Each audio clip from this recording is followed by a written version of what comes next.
Bueno, seguimos con este ciclo de conferencias, de pequeños, son pequeños talleres, son muy cortitos. Yo siempre trato de no extenderme más allá de la media hora. Si lo pudiera hacer en 15 minutos sería ideal.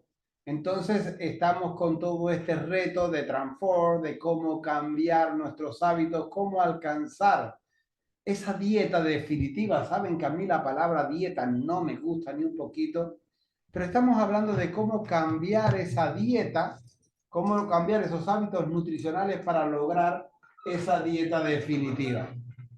¿De acuerdo? Entonces, vamos a ver la relación que hay entre el estrés, el metabolismo, sobrepeso, obesidad, obesidad normopeso, obesidad mórbida, da lo mismo. Son diferentes grados de un mismo problema.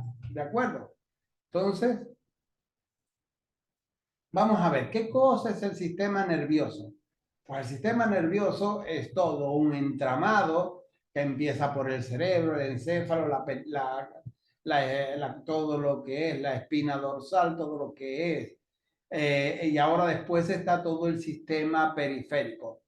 Pero hay una parte del sistema emocional que es una parte mucho más eh, hormonal, que está relacionada con la parte de cómo nos comportamos, esas 7 emociones perversas, más otras cuantas emociones que no tienen por qué ser perversas. Una de las cosas que quiero explicarles es que en esta diapositiva vemos cómo hay, como, ¿vale? Todo, un grupo de emociones. Entonces, ¿en qué se basa este precepto? En que en realidad existe solamente una emoción, la paz interior. ¿De acuerdo? El ser humano a la paz interior le llamó amor. Y de ahí salen todas las emociones positivas, la bondad, el altruismo, la felicidad, el servicio, la gratitud, la magnanimidad, etcétera, etcétera, etcétera. A la ausencia, a la ausencia de paz interior, le llamó miedo. Y del miedo salen todas las emociones negativas, el egoísmo, la malicia, la desdicha, el apego, los celos, eh, innumerables. ¿De acuerdo?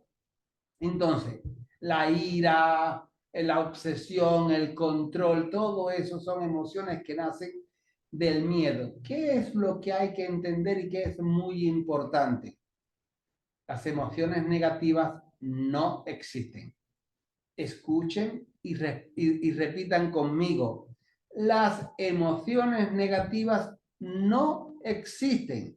Y me podrás, y me podrás decir, Jorge, ¿cómo que no existe? Yo siento tristeza, yo siento rabia, yo siento angustia, yo siento, yo siento. Lo que estás sintiendo es la ausencia de una emoción positiva. De ahí que luchar contra las emociones negativas sea un error absoluto en el cual incurren muchísimos, pero muchísimos profesionales. ¿De acuerdo? Entonces, ¿cómo es el secreto? Yo tengo miedo. No puedo luchar contra el miedo. Yo tengo que desarrollar el valor. Yo soy egoísta. No puedo luchar contra el egoísmo. Tengo que desarrollar la bondad. ¿Me entienden? Yo sé que esto es como un precepto más filosófico, más filosófico que fisiológico, más psicológico que fisiológico. Entonces, pero si entendemos este concepto, nos vamos a centrar en la positividad, en el positivismo ante la vida. No nos vamos a centrar en luchar contra lo negativo, porque el universo no entiende el no. El verbo se hizo carne y habitó entre nosotros. Recuerden esa frase tan bíblica. Y la otra, y en el Génesis, ¿qué dice? Y Dios dijo, hágase la luz y la luz se hizo. Dios dijo. Es decir, la importancia del verbo, de la palabra. Entonces, si tú dices, yo no tengo miedo, el universo, el no lo entiende. ¿Y qué es lo que está leyendo? Yo tengo miedo. Yo no soy egoísta. ¿Qué está leyendo el universo? Yo soy egoísta. Por eso es que no puedes desarrollar habilidades positivas luchando contra lo negativo. Puedes desarrollar habilidades positivas desarrollando esa parte positiva. Es un trabalengua, pero es muy filosófico. Y cuando lo entendemos, entonces es como un crack. Se me ha hecho la luz. Ahora puedo entender por qué nunca tuve resultado. No voy a pecar, no voy a pecar, no voy a pecar. Estás diciendo voy a pecar, voy a pecar, voy a pecar. Y esto es muy importante de entender, ¿de acuerdo? Entonces después tenemos el sistema metabólico, que esto es una maraña, por eso le puse la respiración celular o ciclo de Krebs, que es una cosa todo enmarañada y todo complicadísimo que se da en fisiología y para colmo se da en primer año que tú no entiendes nada de lo que te están hablando ahí. Lo más gracioso es que después preguntas, bueno, ¿y dónde ocurre eso? ¿En la punta de la nariz? No, eso ocurre dentro de cada una de nuestras células. Imagínense qué proceso más complejo ocurriendo dentro de cada una de nuestras células. Por eso hay que entender que el metabolismo son los cambios físicos, químicos y biológicos que presentan una célula o un organismo. Estos cambios producen energía y los materiales que las células y el organismo necesitan para crecer, reproducirse y mantenerse sanos. El metabolismo también ayuda a la eliminación de esas sustancias tóxicas llamadas radicales libres. ¿De acuerdo? Entonces, ¿qué tiene que ver sistema nervioso, metabolismo con la obesidad? La obesidad tiene toda una serie de características y un índice de masa muscular normal, alto, hay un índice de grasa alto o muy alto, ya depende si es sobrepeso, obesidad, obesidad tipo 1, tipo 2, tipo 3, obesidad mórbida. Hay un aumento del colesterol, cosa que no me preocupa, pero sí hay un aumento de los triglicéridos que sí es preocupante.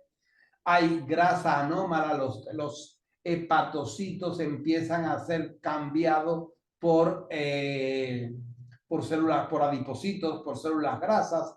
Hay enfermedades hepáticas y metabólicas, hay carencias nutricionales, hay resistencia a la insulina, con todo lo que eso implica. ¿Cómo se relacionan entre ellos? Pues imagínense, miren todo está interrelacionado entre todo, ¿vale? Empezamos por el estrés. Tenemos estrés. ¿Cómo nos comportamos ante el estrés? Hay que entender una cosa muy importante y es, no importa lo que te ocurra, no importa lo que te pase, lo que importa es lo que tú haces con lo que te pasa. Dos personas en una misma situación reaccionarán de formas diametralmente opuestas. Yo sé que está muy trillado, yo sé que lo habéis escuchado varias veces, pero recuerden esto. Les voy a hacer una parábola, no una fábula, una parábola. Entonces había un señor, el borracho, el alcohólico del pueblo, el que estaba tirado siempre por la calle, el que a las 9 de la mañana te lo encontrabas borracho tirado en una esquina. Y ese hombre tiene dos hijos mellizos. Uno salió idéntico al padre, el otro no probó una gota de alcohol en su vida. Cuando le preguntan al alcohólico que por qué era alcohólico, respondió, por el ejemplo que me dio mi padre. Y cuando le preguntan al astemio, al que nunca había bebido, ¿por qué nunca has bebido? ¿Por qué no te tomas ni un mínimo trago? Y él respondió, por el ejemplo que me dio mi padre. Es decir, ante un mismo ejemplo, las dos personas reaccionaron de forma diametralmente opuesta. Uno siguió los pasos del padre y el otro siguió los pasos contrarios. Así que ante una situación de estrés, y hay que entender qué cosa es el estrés.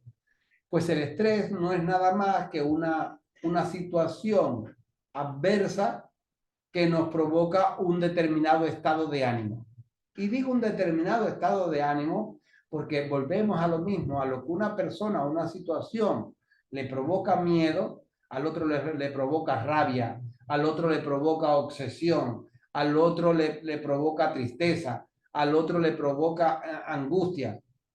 ¿De acuerdo? Entonces, estrés, cuando yo utilizo, bueno, cuando los profesionales utilizamos la palabra estrés, no estamos hablando de que el estrés es tristeza, no estamos hablando de que el estrés no es una emoción, el estrés es una situación y que en muchos casos, gracias al estrés, somos lo que somos y hemos llegado donde hemos llegado. Porque si hubiésemos seguido en el jardín del Edén, fuéramos poco más que amebas. ¿Por qué? Porque al no haber, al estar todo a mano, nos hubiésemos convertido en... Hay un experimento que se los recomiendo, que se llama Universo 25. Hay un vídeo sobre, como es lógico, no le estoy diciendo que hagan el experimento, sino que vean el vídeo sobre el experimento. Y es un experimento que hizo un científico con unos ratones. Hizo Ratópolis, hizo la ciudad perfecta para los ratones. ¿Y qué sucedió? Que al ser tan perfecto, la población primeramente creció mucho, pero después esa sociedad, por falta de estrés, por falta de situaciones que los llevaran a la superación, se extinguió. Hay otra, esto es una técnica, no es una parábola, no, esto es un hecho, un hecho. Los japoneses les gusta mucho el pescado fresco, es más, hay unas técnicas que para nosotros los occidentales serían aberrantes como freír un pez totalmente vivo y estárselo comiendo con frito de la cabeza para abajo y la cabeza todavía boqueando. Para nosotros eso sería aberrante. Pero en su cultura es su cultura y yo no critico a nadie por lo que hagan en su cultura, que lo hagan allá. Entonces, ¿qué es lo que sucede? Que ellos salían a cazar, iban con unos barcos, no para congelar, sino que los barcos tenían como especie de una piscina y ellos se pasaban a veces una semana, un mes pescando y echando los peces en ese tanque. ¿Qué sucedía? Que muchos de esos peces morían. ¿Cómo ellos solucionaron el problema de lo que los peces no se murieran? Metiendo un tiburón en el estanque. Así que pon un tiburón en tu vida. Y el tiburón, como se los trataba de comer, ellos se trataban de huir y no se morían. ¿Por qué? Porque el aburrimiento, el no tener depredadores, hacía que los peces, al sentirse encerrados, se morían. Sin embargo, con un tiburón no se morían. Y por eso te repito, pon un tiburón en tu vida. Entonces vamos a ver estos 4 conceptos, bueno, estos conceptos en el comportamiento, la fisiología, la bioquímica, la conciencia, todos ellos están interrelacionados y cuando lo hacemos mal, cuando el estrés nos supera y no lo cogemos como una herramienta de crecimiento, entonces ¿a qué vamos? A la obesidad. Pero esa obesidad lleva a esos estigmas por el peso, cosa que es relativa porque muchas veces quien más estigmatiza a una persona con sobrepeso, con obesidad, es ella misma. Ella es la que se ve gorda, ella es la que se ve, o él, pero bueno, está hablando de personas, ella no es, ahora me estoy refiriendo a ambos sexos con ella. Esa persona es la que se ve gorda, esa persona es la que se siente mal consigo mismo, esa persona, y eso, ese estigma por ese autoestigma que se impone ella a sí mismo, esa persona a sí mismo por el sobrepeso, le provoca más estrés y se convierte en la pescadilla que muerde la cola y esto se va convirtiendo en una avalancha donde esa bola de emociones negativas va creciendo, va creciendo, va creciendo hasta que es imparable. Entonces, ¿vale? Vamos a empezar por el comportamiento, ¿de acuerdo? ¿Cuáles son tus comidas favoritas? Yo te insto, coge y responde de verdad.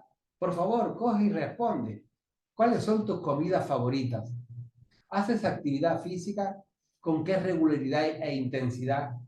¿Haces más cardio o haces más pesas? ¿Cuántas horas duermes? ¿Tienes problemas de insomnio? ¿Siempre te acuestas y te levantas a la misma hora? Se ha entrado en una cultura, en una sociedad donde se cree que las rutinas son malas, donde se cree que desayunar a la misma hora, que comer a la misma hora, que cenar a la misma hora, que hacer ejercicio a la misma hora, que hacer la mayoría de nuestras actividades a la misma hora, eso es aburrimiento, eso es de personas que no son flexibles. No, eso es de personas desordenadas. Así de sencillo. La rutina, si tú la disfrutas, lo que te da es orden y productividad y un disfrute mayor porque estás teniendo una realización personal. Y una de las cosas que yo trato siempre de enseñarles es, vamos a ir paso a paso cambiando ese comportamiento. Por eso les hablo tanto de la importancia de la negociación. Vamos a ir cambiando esos hábitos, porque hay una mentira por ahí inmensa. Tú repites un hábito durante 21 días y ya queda instaurado. Mentira. Eso es verdad si ese hábito es algo nuevo y totalmente ajeno a ti. Es decir, si ese hábito no choca diametralmente opuesto con con algún hábito ya preestablecido y sobre todo con un paradigma que tú ni siquiera sabes que tienes, porque eso es un paradigma, es un comportamiento del cual no somos conscientes. Entonces, cuando ese hábito que estás tratando de instaurar choca diametralmente opuesto, con eso entonces viene que aunque lo hagas durante 21 días, no lo superas y pasan los 21 días y no se ha instaurado y vuelves a dejarlo de hacer. ¿Por qué? Porque aquí entonces hay que aplicar la ley de Henry.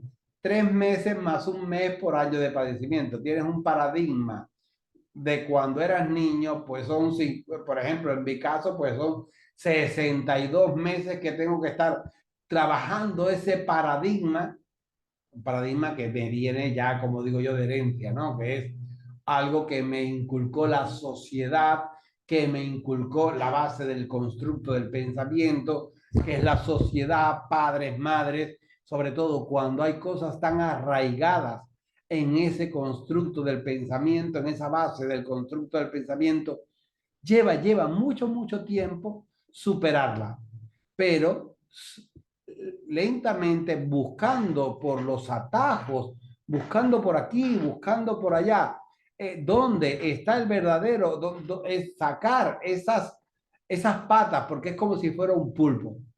Muchas veces los paradigmas son como un pulpo que están sostenidos por muchísimas patas.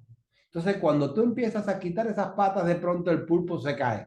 Entonces, no hace falta que sea tan largo. Pero lo que no puedes creer es que porque lo hagas durante 21 días ya vas a cambiar. El proceso es más largo y es más doloroso de lo que nos podemos imaginar. Y aquí es donde tienes que poner en una balanza. ¿Qué es más importante? ¿El dolor de ahora o el dolor de mañana? ¿Qué es más importante? ¿El dolor que voy a tener ahora o el gozo que voy a lograr? ¿O qué es mejor? El gozo de ahora y el sufrimiento de mañana. Plantéanse eso, plantéatelo y piensa ver qué es lo que tú prefieres. ¿De acuerdo? Después nos vamos a la bioquímica. Hay una serie de procesos, yo no voy a entrar en esto, yo les voy a compartir después el PowerPoint para que lo tengan, la grabación para que lo tengan también. Hay una serie de bioquímicas que funcionan en nuestro cuerpo. Por ejemplo, la leptina es la que hace el efecto saciante, pero cuando no producimos suficiente leptina, lo que vamos a producir es grelina y esta da hambre, ¿vale? También está el neuropéptido Y, NPY, que lo que hace es afecta a diferentes áreas del hipotálamo involucradas en la ingesta que también te va a dar más hambre. Después, esto mismo te va a provocar una resistencia a la insulina y su adipogénesis. Adipogénesis es muy fácil de entender. ¿Qué ocurre en el Génesis de la Biblia? La creación, ¿de acuerdo? Pues así mismo. Adipo es grasa. Génesis, generación, creación. Pues la adipogénesis es la creación de grasa por la resistencia a la insulina. ¿Qué da esa mayor resistencia a la insulina? Los carbohidratos. La carne no da resistencia a la insulina. La grasa no da resistencia a la insulina. Lo único que da resistencia a la insulina son los carbohidratos. Y me da lo mismo si son simples o si son complejos. No es que a mí lo dulce no me gusta y se comen unas barras de pan así. Claro, pero es que ese pan se convierte en azúcar en tu organismo. No, a mí no me gusta lo dulce, pero me como un plato de arroz y frijoles, un plato de garbanzos, un plato de paella, así. Eso es azúcar. Eso es azúcar pura y dura. Y también el cortisol, que es esa hormona que se ha puesto tan de moda, que hasta ayer, como dice el dicho, nadie la conocía y que ahora todo el mundo oye hablar del cortisol. Entonces, ¿qué es lo que pasa con el cortisol? Que coge el aumento del cortisol por el estrés, ¿vale? El aumento del cortisol por el estrés en su proceso inmunosupresor e inflamatorio produce unos ácidos grasos, no ácidos grasos saturados como pueden ser los omega, sino unos ácidos grasos no esterificados. Y eso es el alimento, es la molécula base para la creación de triglicéridos. Ustedes saben que yo, como profesional, no me preocupo en absoluto por el colesterol. ¿Por qué? Porque sé que es una mentira. Cuando yo estudiaba, cuando yo me gradué, los índices de colesterol, siempre digo cuando yo me estudiaba porque fue cuando te lo estudias, el índice normal de colesterol eran 269. Y hasta que una persona no pasaba de 300, nadie se preocupaba por el colesterol de esa persona. Pero eso no daba dinero. Y lo bajaron después a 240 y tanto, 245, y después lo bajaron a 200. Y ya se está hablando por ahí de que no tener el colesterol en menos, tener el colesterol por debajo de 170. Yo me echo las manos a la cara. Nuestro cerebro es un 75% colesterol, es un 75% grasa. Si tú, mira, uno de los fármacos, de los famosos medicamentos que dan para el colesterol es las estatinas. ¿Y con qué terminan un gran por ciento de los pacientes que se medican con estatinas? Con problemas neurológicos. ¿Y por qué terminan con problemas neurológicos? Porque le están destruyendo la mielina. Le están destruyendo todo el sistema de protección de las neuronas, ¿vale? Y además, entre otro factor que hace el cortisol es que también ayuda a aumentar la resistencia a la glicemia y la resistencia a la insulina. Por otro lado está la fisiología. ¿Cómo crees que tu comportamiento afecta el estrés y sus repercusiones fisiológicas? ¿Cuál es tu recompensa favorita en esos momentos de insatisfacción? Como se ve en las películas americanas, comerte un tarro de helado mientras la chica que ha sido abandonada por el novio llora desconsoladamente. Ir a comer el hot dog, como también se ve. ¿Vale? ¿Y cómo crees que esa mala alimentación a base de precocinados, a base de junk food, a base de todos los ultraprocesados, cómo tú crees que eso está afectando tu microbiota? ¿Vale? ¿Cómo crees que ese comportamiento está afectando tu microbiota? ¿Qué se está afectando de tu microbiota? Por eso hay que tomar conciencia. Y ahora dime, ¿cuáles son tus metas? ¿Cuáles son tus objetivos? ¿Vale? ¿Qué vas a hacer a partir de ahora? Cuéntame. Dime qué vas a hacer a partir de hoy. vas a tomar esta conferencia, esta charla como un más, algo más que oír, o vas a tomar conciencia y vas a decir, quiero hacer unos cambios, quiero empezar a labrar mi futuro, porque el futuro será de aquellos que se alimenten bien, de aquellos que hagan ejercicio, de aquellos que respiren, de aquellos que se cuiden. Ese será, de ellos será el futuro, porque los demás estarán en silla de rueda, encamados, con Alzheimer, sin recordar ni qué son ni quiénes son. Dime qué prefieres. Estamos en una sociedad tan rara, para no utilizar otro epíteto más fuerte. Estamos en una sociedad pero tan rara, que porque una persona coma sano, te dicen que si estás enfermo. Que porque una persona cuide sano, te dice, pero pobrecito, ¿qué te pasa? ¿Cuándo se ha visto que comer sano sea algo para que te tengan lástima? Cuando alguien ve que yo llego y pido solamente proteína en un restaurante y no me pido ninguna guarnición, no pido vino y mi acompañamiento es un té, es un energy, es un colágeno, me miran así. Pero ¿cómo haces eso? Hay que disfrutar de la vida. Y yo, ¿y quién te dijo a ti que yo comiéndome este cacho de mariscada no soy feliz? ¿Quién te dijo a ti que yo tengo que bajar determinados cataos, determinados breakers, para ser feliz? Y eso, ¿cómo lo logran? A través de embriagarse, a través del alcohol. ¿Quién te dijo que yo no soy feliz porque no beba? ¿Quién te dijo que yo no soy feliz porque me pida una mariscada sin nada más? Bueno, a veces me pido de primero unos pescados, una morralla, unos pescaditos fritos para ir abriendo boca. Pero ¿por qué no? ¿Por qué tengo que acompañar una mariscada con una paella? No, pedimos una paella y una mariscada para compartir. Digo, no, la mariscada es mía. No la comparto con nadie. Mi comida no la comparto con nadie. ¿Tú quieres una mariscada? Cómete una. En mi plato no me vas a meter la mano. Esa es mi mariscada. O ese es mi entrecot, o eso es lo que sea. No pasa nada.